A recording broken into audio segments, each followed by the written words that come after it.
নমস্কার, আদাব। Crime petrol দস্তকে আপনাদের সবাইকে স্বাগত। আজ আমরা আপনাদের দেখাবো রাজা সাগি ওরফে জয়দেব, নামদেব, বর্ধরাজ, লোকনাথন, যজ্ঞরাজ, শ্রী সার্থক, তীরৎকার্য আর উগ্রেশ্বর গুরুজিকে অনুসন্ধানের কাহিনীর দ্বিতীয় তথা শেষ ভাগ। এক গুরুজি সহজ সরল লোকেদের একথা বোঝান যে ভগবান তার স্বপ্নে এসে গ্রামে মন্দির প্রতিষ্ঠা করার আদেশ দিয়েছেন। সহজ সরল মানুষগুলো মন্দিরের জন্য টাকা তোলে আর গুরুজি সেই চাঁদার টাকা নিয়ে গায়েব হয়ে যান। গ্রামের লোকেদের বিশ্বাস করানো হয় যে গুরুজি কোনো নির্জন জায়গায় বসে ধ্যান করছেন, তিনি ঠিক ফিরে আসবেন আর তার কথা রাখবেন। তারা এটা জানতো না যে পুনের পুলিশ সেই গুরুজিকে খুঁজছে, কিন্তু পুলিশের কাছে গুরুজির ব্যবহার করা 6টা নাম্বার ছাড়া আর কোনো সূত্র ছিল না। পুনে পুলিশ কেন খুঁজছে ওই গুরুজিকে? এই সন্ধানের কারণ হলো একটা ডাবল মার্ডার। 30 বছরের রোহিণী আর তার 5 বছরের মেয়ে চন্দার খুন হয়েছিল। যেখানেই খুন দুটো হয়েছিল সেই বাড়িটির মালিক ছিলেন গোকুল ডবরে। সেই বাড়িটি সে কোনো এক গুরুজি রাজা সাগিকে ভাড়া দিয়েছিল, আর এখন সেই রাজা সাগি ফেরার হয়ে গেছে। ওই এলাকার কারো কাছে গুরুজির কোনো ছবি ছিল না, কিন্তু পুলিশের মনে প্রশ্ন ছিল রোহিণী আর চন্দা ওই বাড়িতে এলো কি করে। রোহিণীর বাবা অমরদেব, যে একটা কনস্ট্রাকশন সাইটে মজদুরি করত, সে জানায় তারা পুরো পরিবার গুরুজির ভক্ত ছিল আর মেয়ে রোহিণী গুরুজির সেবা করত। গুরুজির ছবি জোগাড় করতে পুলিশ একটা জুয়েলারি শপে পৌঁছয়। ওই এলাকার বাসিন্দা অনন্ত রোকড়ে জানায় যে সে 5 দিন আগে গুরুজিকে একটা সোনার চেন বন্ধক রাখতে দেখেছে। সেটা ছিল 10ই মে 2013। ওই দোকানের সিসিটিভি ফুটেজ দেখে গুরুজির একটা ছবি পাওয়া গেল। এটাই ছিল প্রথম সূত্র যা দেখে গুরুজিকে চেনা সম্ভব। রোহিণীর বাবা অমরদেব জানায় যে তার মেয়ে দর্শিতার কাছে গুরুজির ফোন নাম্বার আছে। জানা যায় যে গুরুজি 3টি ফোন নাম্বার ব্যবহার করতেন, আর 3টি নাম্বারই হয় সুইচ অফ না হলে ডিসকানেক্টেড আসছিল। এখন প্রশ্ন হলো অমরদেবের সঙ্গে গুরুজির দেখা কোথায় হয়েছিল। অমরদেব জানায় যে তারা পুনের কাছে বনাউলি গ্রামের বাসিন্দা। ওই গ্রামেই তাদের সঙ্গে পরিচয় হয় গুরুজির। গুরুজিকে গ্রামে এনেছিল অতুল, ওই গ্রামেরই ছেলে অতুল। অতুল জানায় গুরুজির সঙ্গে তার বাসে আলাপ হয়েছিল সিন্নারে তার ভাইয়ের বাড়ি যাওয়ার সময়। গুরুজির কথায় সে এতই মুগ্ধ হয়ে যায় যে সে গুরুজিকে বনাউলি গ্রামে নিয়ে আসে গ্রামের ভালো হবে ভেবে। অমরদেব গুরুজিকে বাড়িতে আসার নিমন্ত্রণ জানায়। অতুল গুরুজির আরও 3টে ফোন নাম্বার পুলিশকে জানায়, যেগুলো সবই ডিসকানেক্টেড বলছিল। যখন পুলিশ নাম্বারগুলো নিয়ে খোঁজ খবর চালাচ্ছিল, তখন রোহিণীর বোন দর্শিতা বলে ওই সোনার চেনটা তার ছিল, আর দর্শিতার বাবাই ওই চেন নিয়েছিল গুরুজিকে যাতে চেনটা দিতে পারে। দর্শিতা আরও জানায় যে গুরুজি ওর বোন রোহিণীকে বিয়ে করেছিল। পুলিশের কাছে এটা একটা চমকপ্রদ সূত্র, কারণ গুরুজির বয়স প্রায় 60 বছর আর রোহিণী ছিল 30 বছরের। পুলিশ আবার অমরদেবকে কড়া জেরা করে জানতে পারে যে যখন গুরুজি তাদের গ্রামে থাকতেন তখন অমরদেবকে টাকা দিয়ে সাহায্য করতেন। গুরুজি তাকে বলেন যে আলাদা আলাদা শহরে, যেমন বরোদা, নাসিক, ইন্দোরে তার অনেক জমি আর আশ্রম আছে, আর তার টাকার কোনো অভাব নেই। গুরুজি অমরদেবের বাড়িতে থাকতে শুরু করলে মাঝে মধ্যেই অমরদেবের প্রয়োজনে তাকে টাকা দিয়ে সাহায্য করতেন। গুরুজি গ্রাম থেকে চলে যাওয়ার পর অমরদেব বারবার গুরুজিকে ফোন করে বলে যে তারা গুরুজির কোনো আশ্রমে চলে যেতে চায়, কিন্তু গুরুজি কোনোদিনই সে কথায় আমল দেননি। তারপর হঠাৎই গুরুজিকে দেখা যায় পুনেতে। একদিন গুরুজি অমরদেবের মেয়ে রোহিণীকে বিয়ে করার প্রস্তাব দেয়। অমরদেব খুবই অবাক হয়ে গেলেও রোহিণী সঙ্গে সঙ্গেই রাজি হয়ে যায়। সেই জন্য অমরদেবও এই সম্পর্ক মেনে নেয়। তারপর একদিন অমরদেব গুরুজির কাছে টাকা চাইতে গেলে গুরুজি কোনো রকম সাহায্য করতে অস্বীকার করে। গুরুজি অমরদেবকে বলে যে তার ছোট মেয়ের সোনার চেন গুরুজিকে দিলে গুরুজি সেটা বন্ধক রেখে টাকা আনবেন, আর সেই টাকা দুজনে মিলে ভাগ করে নেবেন। তারপর যখন ভক্তরা টাকা পাঠাবে তখন চেনটা ছাড়িয়ে আনা হবে। পুলিশ বুঝতেই পারছিল না আসলে গুরুজির পরিচয় কি। ওদিকে ফেরার গুরুজি আবার একটা গ্রামে গিয়ে মানুষকে মন্দিরের স্বপ্ন দেখাচ্ছিল। পুলিশ জানতে পারে গুরুজির 6টা ফোন নাম্বার নাসিক, ভোপাল, মুম্বাই, ইন্দোর, কোলাপুর আর বেঙ্গালুরু 6 জন ভক্তের। এইসব ভক্তরা বিশ্বাস করত যে গুরুজি অত্যন্ত দয়ালু, সন্ত, মহাত্মা, আর ওনার সঙ্গে যোগাযোগ রাখার জন্য তারাই গুরুজিকে এই সিম কার্ডগুলো দিয়েছিল। এরা সবাই গুরুজিকে আলাদা আলাদা নামে চিনত। বর্ধরাজ গুরুজি, লোকনাথন গুরুজি, নামদেব গুরুজি, যজ্ঞরাজ গুরুজি, শ্রী সার্থক গুরুজি, তীরৎকার্য গুরুজি। এই 6 ভক্তের থেকে গুজরাটের সুরাটের এক ভক্তের হদিশ পাওয়া যায়, যার সঙ্গে গুরুজির সবসময় যোগাযোগ থাকত। তার নাম হলো অনুভা। অনুভা জানায় গুরুজি তার কাছে বাবার মতো, আর সে গুরুজিকে উগ্রেশ্বর গুরুজি নামে চেনে। তবে সে জানে না গুরুজি কোথায় আছেন। ওদিকে তখন গুরুজি জয়দেব গুরুজি নাম নিয়ে এক নতুন ফোন নাম্বার আর নতুন সিম কার্ড পেয়ে গিয়েছেন। আর সেই ফোন থেকে একদিন গুরুজি অমরদেবকে ফোন করে রোহিণী আর চন্দার খোঁজ খবর নেন। উত্তেজিত অমরদেব তার মেয়ে আর নাতনির খুনের জন্য গুরুজিকেই দায়ী করে। একথা শুনে গুরুজি প্রচণ্ড রেগে যান, আর তিনি বলেন যে খুন অমরদেব নিজে করে গুরুজির নামে দোষ চাপাচ্ছে। কে সত্যি বলছে আর এই গুরুজি আসলে কে? এবার তারপর এই নাম্বার থেকে ফোন এসেছিল? হ্যাঁ স্যার। এই নাম্বারটা ট্র্যাকিং এ দিয়ে দাও। স্যার, ও তোমাকে এটা জিজ্ঞাসা করেছিল তোমার মেয়ে রোহিণী আর নাতনি চন্দা কেমন আছে? হ্যাঁ স্যার, ও নাটক করছিল। নাটক ও করছিল না তুমি করছো? অমরদীপ, এই গুরুজি টুরুজির চক্করটা কি? খুন কে করেছে, তুই নাকি ও? এরকম কোনো ব্যাপার না তো যে গুরুজির সঙ্গে প্রতিশোধ নিতে তুই এসব করছিস? ভগবানের দিব্যি, সব ওই গুরুজি করেছেন। ওই লোকটাকে চিনতেই পারিনি। স্যার, আমি ভুল করেছি। ওই লোকটার সাহায্য নিয়েছিলাম আর তারপর ওর চক্করে ফেসে গেছিলাম। স্যার, আমি অনেক ভুল করেছি স্যার, কিন্তু নিজের মেয়ে আর নাতনিকে মারার পাপ আমি করতে পারি না স্যার, করতে পারি না স্যার। স্যার, ফোন এখনো সুইচড অফ। কল অম্বর গ্রাম থেকে এসেছিল। ও কি এখনো ওখানে লুকিয়ে আছে?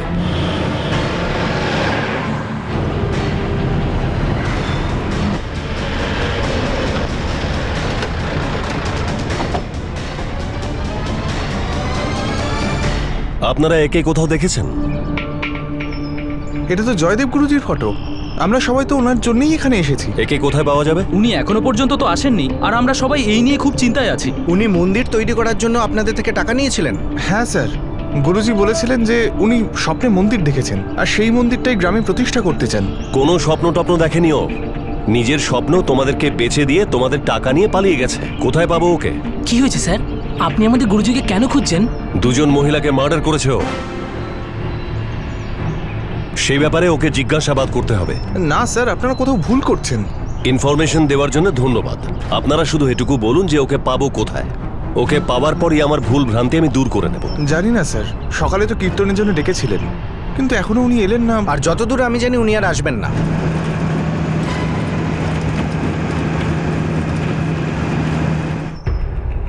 একটা কাজ করো, ওর মোবাইল ট্র্যাকিং এ দিয়ে দাও।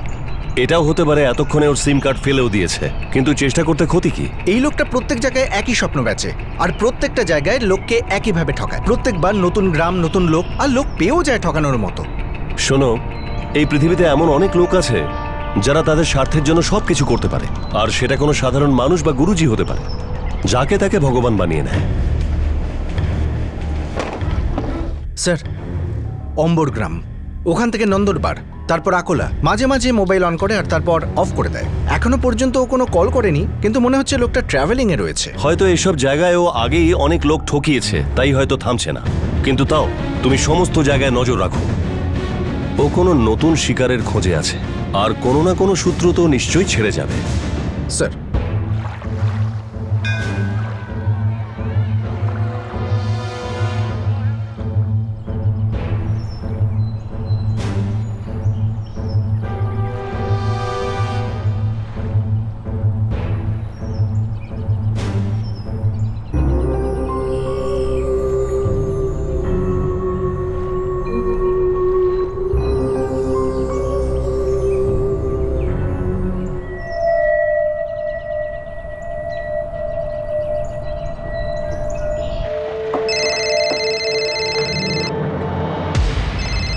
হ্যালো।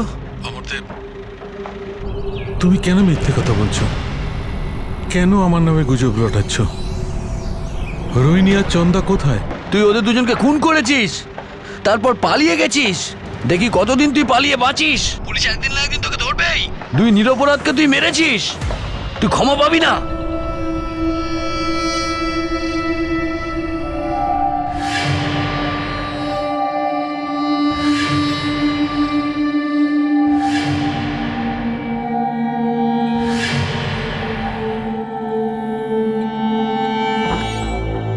বাবা, আমি কাজে যাচ্ছি। ঠিক আছে মা। কি কারণ ছিল যে গুরুজি অমরদেবকে বারবার ফোন করে রোহিণী আর চন্দার খবর নিচ্ছিল, যাদের কিনা খুন হয়ে গিয়েছে? সে কি সত্যি নিরপরাধ ছিল, নাকি তার অপরাধ বোধ তাকে কুরে খাচ্ছিল? এই দ্বিতীয় ফোন কলটা তদন্তের গতি আরো বাড়িয়ে দিল। স্যার, কল বারাণসী থেকে করা হয়েছিল। ফোনটা এখনো অন আছে, আর লোকেশন বারাণসী। আরেকবার কল এলে ওকে কথায় কথায় ভুলিয়ে রাখবে। ওকে ভরসা দেবে যে পুলিশ ওকে একেবারে সন্দেহ করছে না। জানো, আমাদের বারাণসী যেতে হবে। পুরো চান্স আছে ওকে ওখানেই পাওয়া যাবে।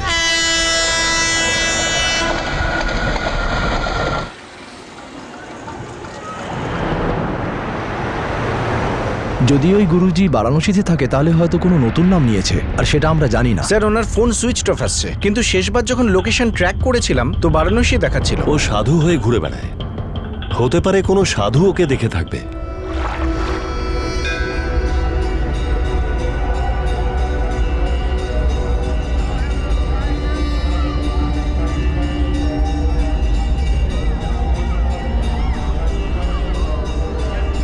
বয়স প্রায় 60-এর কাছাকাছি। আপনি বিশ্রামালয়ে দেখুন, আমি ওকে কাল ওখানেই দেখেছি।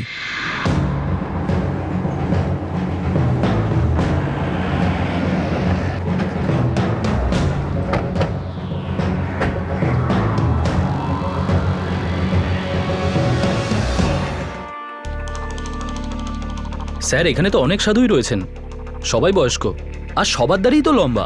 হ্যাঁ, তার মধ্যে কয়েকজন আর সাদাও।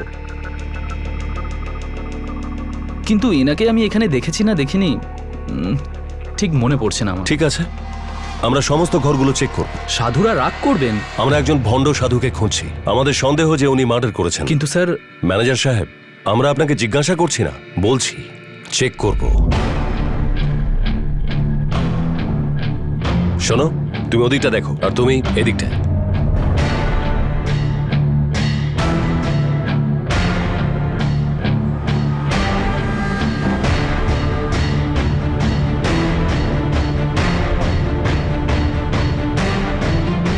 মাফ করবেন বাবা।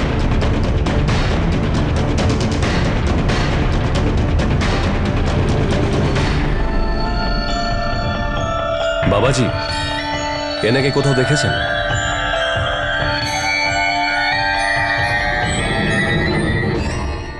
এখান থেকে বেরিয়ে গিয়ে অন্য কোথাও চলে যায়নি তো? হতেও পারে স্যার। আমাদের আরো কিছু লোককে জিজ্ঞাসা করা উচিত। হতে পারে ও এখানেই লুকিয়েছিল, তারপরে এই জায়গা ছেড়ে পালিয়ে গিয়েছে। একটা কাজ করা যাক, অন্য জায়গা।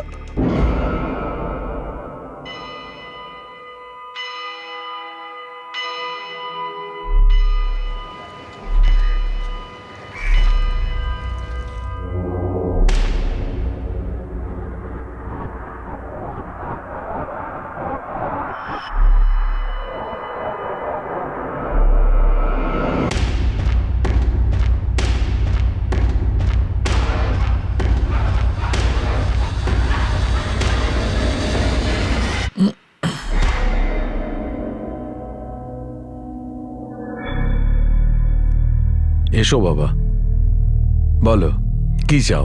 আপাতত তোমাকে আমাদের সাথে যেতে হবে। কোথায় নিয়ে যেতে চাও বাবা? পুনা, যেখানে তুমি রোহিণী আর চন্দাকে খুন করেছো।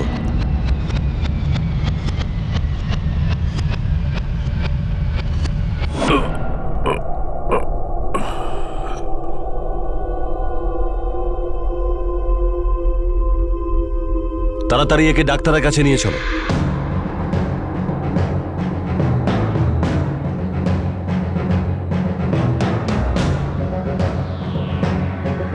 আপনি কোথায় নিয়ে যাচ্ছেন ওনাকে?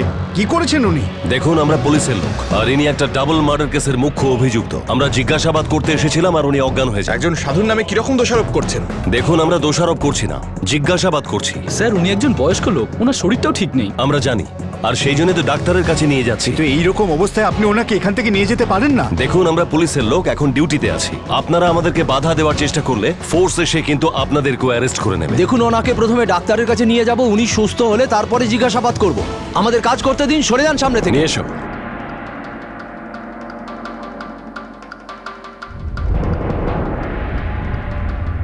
ভয় পেয়ে গেছে।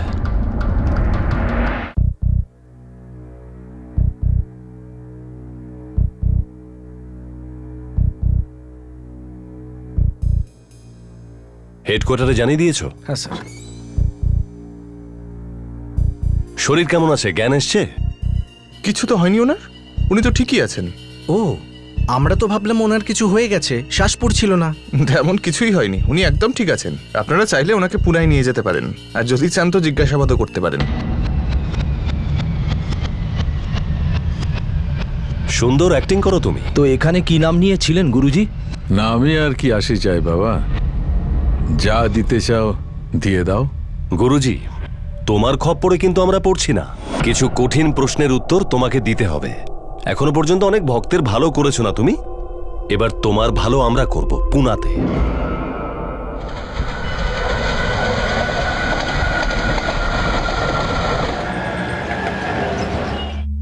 রাজা সাচি গুরুজি ওরফে ভরদ্বাজ গুরুজি ওরফে নামদেব গুরুজি, না জানি কত নাম তোমার। রোহিণী আর চন্দাকে কেন মারলে? এসব কি বলছো তুমি? আমি একজন সাধু, শান্তিতে থাকি। বলো, আমি কেন কাউকে হত্যা করব? আরে 60 বছরের বুড়ো, 1 নম্বরের ফ্রড আর ধড়িবাজ লোক। আর আমি নিশ্চিতভাবে বলতে পারি যে রোহিণী আর চন্দার খুন তুই করেছিস। ভালো এটাতেই হবে যদি সত্যি কথাগুলো বলে দিস। কে তুই, কোথা থেকে এসেছিস, আর রোহিণী আর চন্দাকে কেন মারলি? সবকিছু সত্যি সত্যি বলে দে, না হলে আমার স্টাইলে তোর মুখ খুলিয়ে নেব। এক বৃদ্ধ মানুষকে এভাবে বিড়ম্বিত করছো? ভগবান তোমাকে কোনোদিনও ক্ষমা করবে না। তুমি কখনোই শান্তি পাবে না। চলবে, আমি যদি কখনো শান্তি না পাই তাহলেও চলবে। যেটা আমার চাই সেটা বলে দে। কে তুই, কোথা থেকে এসেছিস, আর রোহিণী আর চন্দাকে কেন মারলি?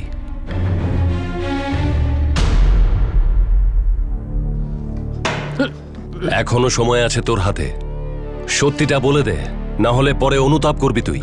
আমি বলছি,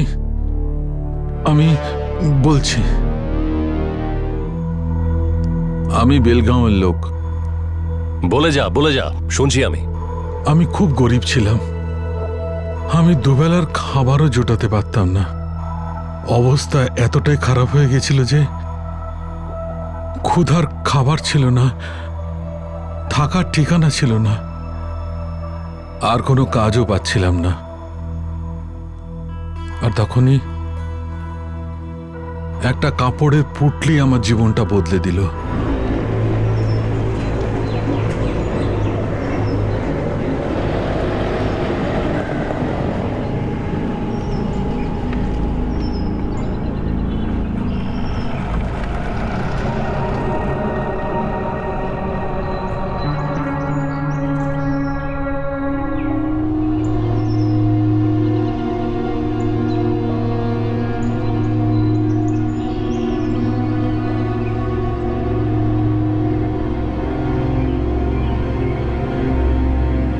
আমার থাকার কোনো জায়গা ছিল না। আমি পথেই শুয়ে যেতাম। পথ চলতি লোক ভিখারি মনে করে পয়সা দিয়ে যেত, সেই দিয়েই আমি কিছু খেতাম আর ভিক্ষাও করতাম। এক রাতে খুব ঠান্ডা পড়েছিল।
আচ্ছা, তোর মনে হলো যে লোকে তোকে সাধু বলে মানছে, আর তুই এটাও বুঝে গেলি যে সাধু হয়ে থাকলেই তোর লাভ।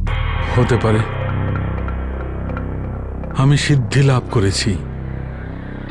হতে পারে আমি 7টা চক্রও দেখেছি।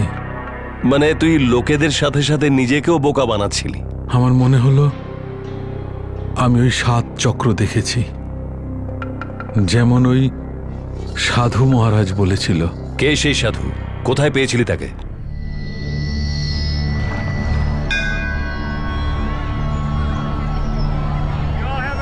তোর জীবনে অনেক সংঘর্ষ আছে রে বেটা। আর কত সংঘর্ষ গুরুজি, সারা জীবন সংঘর্ষেই তো কেটে গেল। খাওয়ার জন্যে, শোবার জন্যে, বাঁচার জন্যে আমি কি করিনি গুরুজি। আমি হাঁপিয়ে উঠেছি জীবনে। চক্র দর্শন করে নে বেটা, 7টা চক্রের দর্শন। এই 7টা চক্রের দর্শন করলে তুমি সিদ্ধ পুরুষ হয়ে যাবে আর তোমার সব সংঘর্ষ শেষ হয়ে যাবে। আমি এই 7 চক্র কেমন করে দেখতে পাবো গুরুজি? অত সহজ নয় রে বেটা। সেই মানুষটাই তোকে 7 চক্রের দর্শন করাতে পারবে যার মৃত্যু হয়ে গেছে। তুই 7 চক্র দেখার জন্য রোহিণী আর চন্দাকে মেরে ফেললি? না না, এটা 20 বছর আগের ঘটনা, যখন সাধু মহারাজ আমাকে বলেছিল। তুই বলছিলি তুই বেলগাঁও থেকে এসেছিস, তাহলে নাসিকে কি করছিলি? যতদিন আমার সিদ্ধি প্রাপ্তি হয়নি আমি কাজের সন্ধানে এদিক ওদিক ঘুরছিলাম। থাকার কোনো জায়গা ছিল না, স্বাধীন ছিলাম, যেমন আত্মা হয়, সব বন্ধন থেকে মুক্ত। তোর আসল নাম কি? নামে কি আসে যায়? আত্মার কোনো নাম হয় না, ও একদম নির্মল। মল্লিকার্জুন, মল্লিকার্জুন বুদ্ধিরাজ। এই লোকটা খুব সহজে সত্যি কথা বলবে না। এই লোকটা কোনো অসৎ উদ্দেশ্যে ওই মহিলার বাচ্চাটাকে মেরেছে। আমার সন্দেহ এর আগেও লোকটা কোনো না কোনো কাণ্ড করেছে। বেলগাঁওতে ছিল মল্লিকার্জুন মুদিরাজ। একটা কাজ করো, বেলগাঁও পুলিশের কাছে এর ব্যাপারে জিজ্ঞাসা করো। স্যার, গুরুজি কোনো প্রশ্নেরই সোজা উত্তর দিচ্ছিল না, আর পুলিশ জানতো যে সে গল্প তৈরি করছে। যেভাবে সে আলাদা আলাদা জায়গায় লোকেদের বোকা বানিয়েছিল, সেভাবেই সে পুলিশকেও বোকা বানানোর চেষ্টা করছে। জেরার একেবারে প্রথমেই একটা নাম উঠে এসেছিল, আর গুরুজির দাবি ওটাই তার আসল নাম। সত্যিই কি সেটা তার আসল নাম ছিল? সেই নামের সঙ্গেও কি কোনো অপরাধের যোগ আছে? গত 30 বছরের রেকর্ড চেক করেছি, মল্লিকার্জুন মুদিরাজের কোনো রেকর্ড নেই। স্যার, আমি মিউনিসিপ্যাল অফিসে খোঁজ নিয়েছি। ওখানে চন্দ্রবাবু মুদিরাজের সঙ্গে কথা হলো। এই দুজনের মধ্যে কোনো কানেকশন আছে? হ্যাঁ স্যার, আমি মল্লিকার্জুনকে চিনি। কেও? ও আমার খুড়তুতো ভাই স্যার। কেন স্যার, কি হয়েছে? না, কিচ্ছু না। বলুন না স্যার, কোথায় ও? এই চন্দ্রবাবু থাকেন কোথায়? এই কাছেই। ওর অ্যাড্রেস আছে আমার কাছে।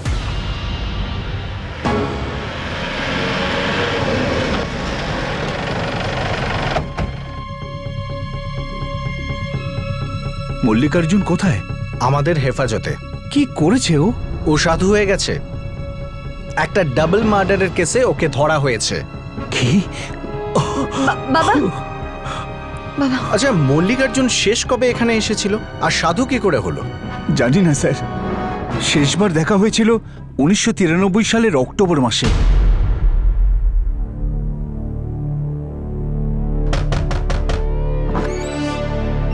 আরে তুই, হায় ভেতরে আয়। কি হয়েছে রে তোর? শোভা আর ঊর্জা কোথায়? কি মা রাশি? তোমার মা কোথায়? ঊর্জা কোথায়? চন্দ্রা, কিছু জিজ্ঞেস করো না, দুজনে কোথাও চলে গেছে। আমার কাছে কিছু নেই। রাশিকে বড় করা আমার পক্ষে অসম্ভব। তুমি কি আমার একটা উপকার করবে? কি? একে তোমার কাছে রেখে দাও। যতদিন আমি ফিরে আসি ততদিন তোমার কাছে রাখো।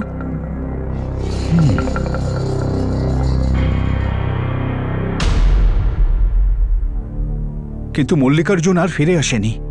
এখন ওকে এমন দেখতে। ও তো দেখছি অনেকটা পাল্টে গেছে। ওর স্ত্রী শোভা আর মেয়ে ঊর্জার কি হলো?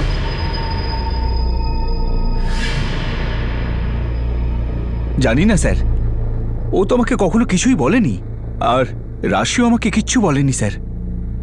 আসলে রাশি তখন মাত্র 4 বছরের বাচ্চা ছিল। মল্লিকার্জুন যখন যায় তখন শোভা, ঊর্জা আর রাশিকে সঙ্গে নিয়ে গিয়েছিল। কোথায় গিয়েছিল সে ব্যাপারে আমি কিচ্ছু জানি না। আর যখন ফিরে এলো তখন শুধুমাত্র রাশিকে সঙ্গে নিয়ে এলো। শোভা, ঊর্জার ব্যাপারে কোনো খবরই পেলাম না। ওরাও কি ওর সাথে নাসিকে গিয়েছিল? জানি না স্যার। এই ফটোটা আমার চাই। আচ্ছা।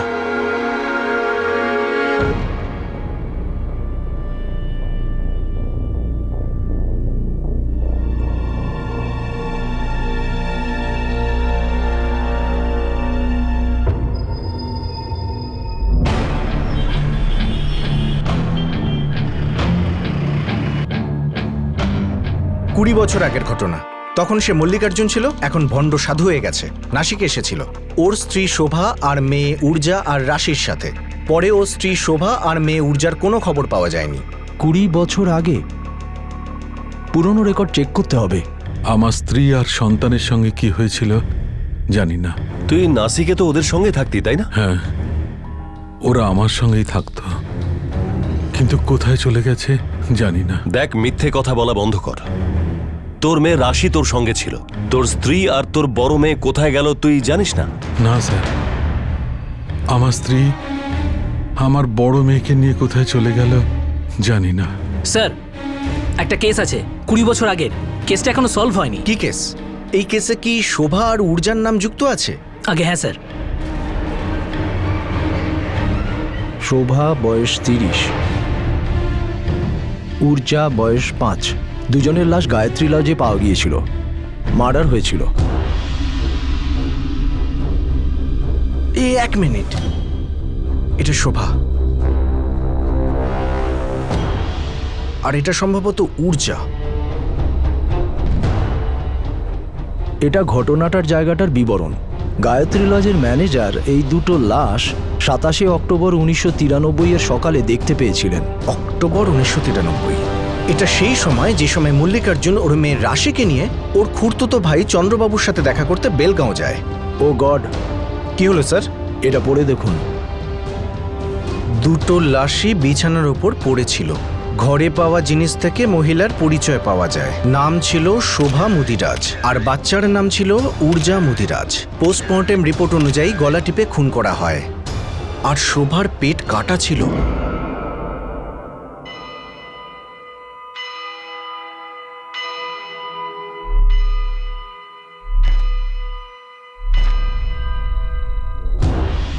তুই তোর স্ত্রী আর বাচ্চাকে মেরে ফেলেছিস? October 1993, Gayatri lodge. কিছু মনে পড়ল? নাসিক সিটি পুলিশের কাছে এই কেস ফাইল করা হয়েছিল। একটা কথা বলতো, তুই তোর আরেক মেয়েকে জীবিত রাখলি কেন? একটা কথা বলতো, তুই তোর আরেক মেয়েকে জীবিত রাখলি কেন?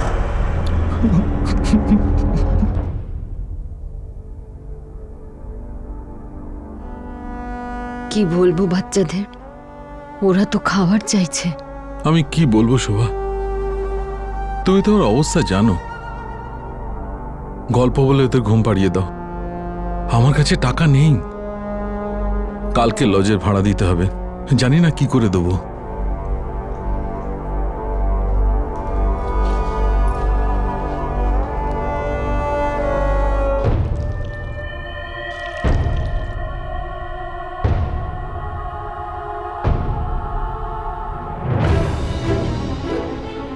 আমি কিচ্ছু বুঝতে পারছিলাম না কি করে সংসার চালাবো। আমি ভাবলাম আগে সবাইকে মেরে ফেলবো, আর তারপর নিজেকেও শেষ করে দেব। তুই তো এখনো জীবিত আছিস, মিথ্যেবাদী, ঠগ, জোচ্চোর। তুই তো নিজের স্ত্রী আর বাচ্চাকে মেরে ফেলেছিস, স্ত্রীর পেট কেটে দিয়েছিস। কি জন্য? 7 চক্র দেখার জন্য, যেটা কিনা অবাস্তব। প্রথমে শোভা আর ঊর্জাকে মেরে ফেলি, কিন্তু রাশিকে মারার সাহস হয়নি।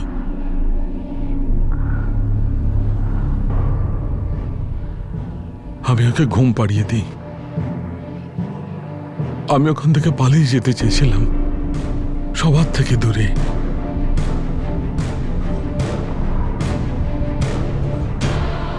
সেই মানুষটাই তোকে 7 চক্রে দর্শন করাতে পারবে যার মৃত্যু হয়ে গেছে।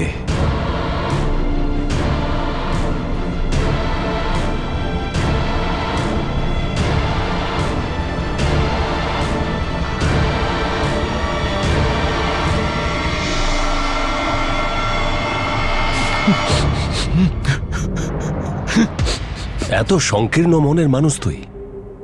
20 বছর আগে তুই তোর স্ত্রী আর বাচ্চাকে মেরে ফেলেছিস 7 চক্র দেখার জন্য, আর 20 বছর পরে ওই একই কারণের জন্য তুই রোহিণী আর চন্দাকে মেরে ফেললি। না, আমি সেই জন্য রোহিণী আর চন্দাকে মারিনি। তাহলে কেন মারলি? রোহিণী আমার সাথে নয়নার মতো আচরণ করছিল। এই নয়নাটা আবার কে?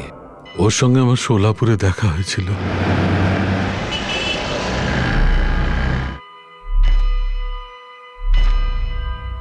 যদি তুমি পরশুর মধ্যে তোমার সমস্ত জমি আর তোমার আশ্রমগুলোর অর্ধেক না দাও আর সেগুলো আইনত আমার নামে না করো, তাহলে আমি তোমার সমস্ত ভণ্ডামি পুলিশের কাছে জানিয়ে দেব।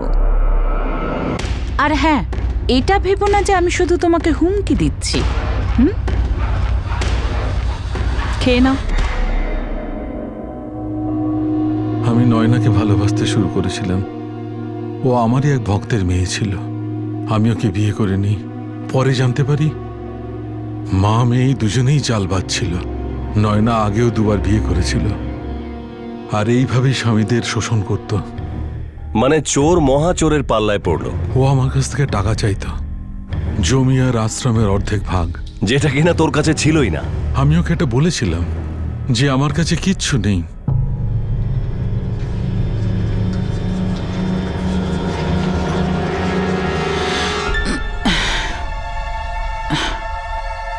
আমাকে কিন্তু তুমি বোকা ভাবার ভুল করো না। যবে থেকে তুমি এখানে এসেছো তবে থেকে তুমি বলে যাচ্ছ যে তোমার বিভিন্ন জায়গায় জমি আর আশ্রম আছে। নয় না, আমি মিথ্যে কথা বলেছিলাম। সত্যি এই যে আমি খুব গরিব লোক। একটা কথা মনে রাখবে, যদি তুমি তোমার প্রপার্টি আমার নামে না করো তাহলে তোমার সমস্ত কাপড় জামা খুলে তোমাকে গ্রামে দৌড় করাবো। তোমার সমস্ত ভক্তকে বলে দেব যে তুমি কত ভণ্ড আর জালিয়াত। তারপর তো জুতো আর চপ্পল দিয়ে তোমার এমন পুজো হবে যে তোমার সব ভণ্ডামি একেবারে ছুটে যাবে। আমি রোহিণীকে বিয়ে করি, আমি ওকে ভালোবাসতে শুরু করি। তুই একটা ভণ্ড সাধু। মহিলা প্রীতি ছিল তোর না, আমি ওকে সত্যি ভালোবেসেছিলাম। আমি ওর মেয়ে চন্দাকেও খুব ভালোবাসতাম, কিন্তু রোহিণীও নয়নার মতো আচরণ করতে শুরু করে।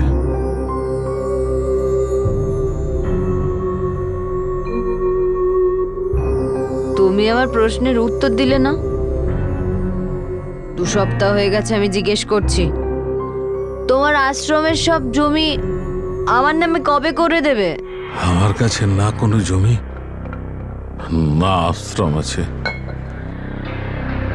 রাজা সাচি গুরুজি, তুমি তো যে কোনো সময় পটল তুলতে পারো।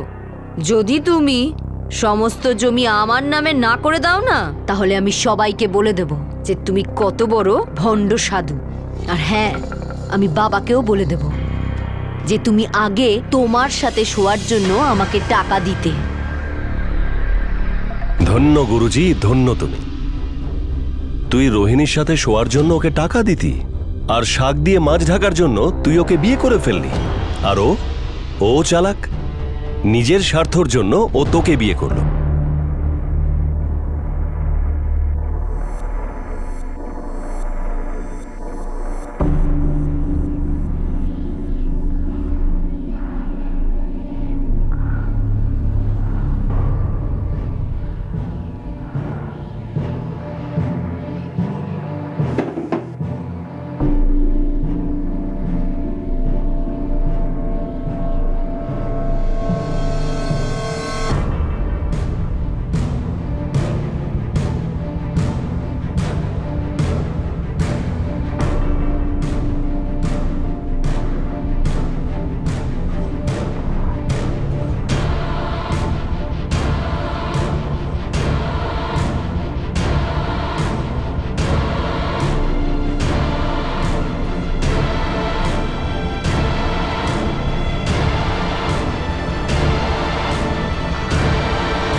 আর নয়না, ওকেও মেরে ফেলেছিলি?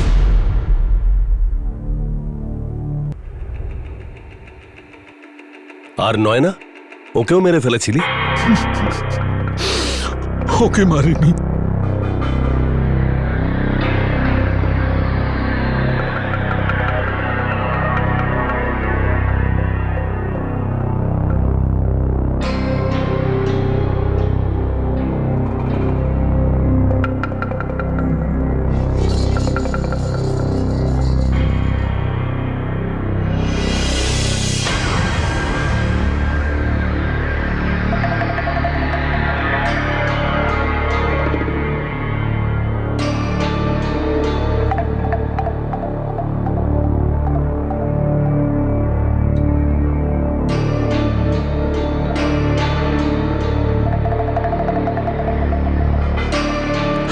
আমি নয়নাকে মারিনি, আমি ওখান থেকে পালিয়ে এসেছিলাম। আমি ওর আর ওর মায়ের রোজকার ঝঞ্ঝাটে বিরক্ত হয়ে গেছিলাম। দয়ালু, পরোপকারী, শান্ত, নিজের ভক্তদের সমস্যা হাসি মুখের সমাধান কর্তা। আরে তুই তো জানোয়ারের থেকেও অধম।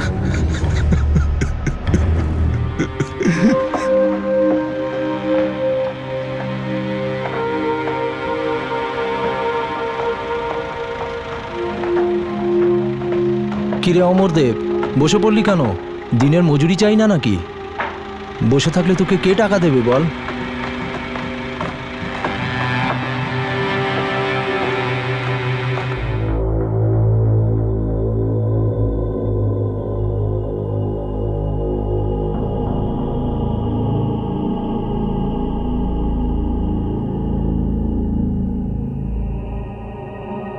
বাবা, বাবা আমি অনেক ছোট ছিলাম, আমার পরিষ্কার করে কিছু মনেও পড়ছে না। হ্যাঁ, শুধু এটুকুই মনে আছে যে মা আর দিদি বিছানায় চুপ করে শুয়েছিল। বাবা আমি কাজে যাচ্ছি।